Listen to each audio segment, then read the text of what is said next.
ఒక చిన్న తీర ప్రాంత పట్టణంలో ఒకసారి జాక్ అనే చమత్కార కళాకారుడు మరియు రోస్ అనే ఆత్మాహుతి రచయిత నివసించారు.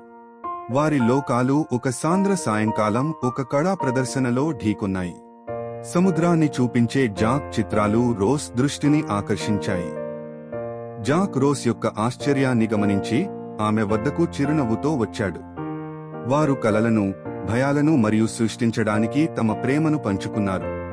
రోజులు వారాలుగా మారాయి మరియు వారి బంధం మరింత గాఢమైంది. వారు బీచ్ వెంట చేతులు పట్టుకుని సంతోషం మరియు నిశ్శబ్ద క్షణాలను పంచుకున్నారు. జాక్ రోస్ ఇష్టమైన రంగుల్లో ఆకాశాన్ని చిత్రించి, రోస్ జాక్ యొక్క కళ గురించి కవితలను రాసింది. ఒక నక్షత్ర రాత్రి మిట్లమిట్లలుగా మెరుస్తున్న కాంతుల క్రింద జాక్ రోస్ యొక్క మాస్టర్ పీస్ ని తెలియజేశాడు. రోస్ ముఖచిత్రాన్ని, ఆమె నడతలను పట్టుకుని ఆ రోజు నుండి వారు కలిసి సృష్టించారు, వారి ప్రేమను ప్రతికుంచే మరియు పదాల్లో నేయడంతో.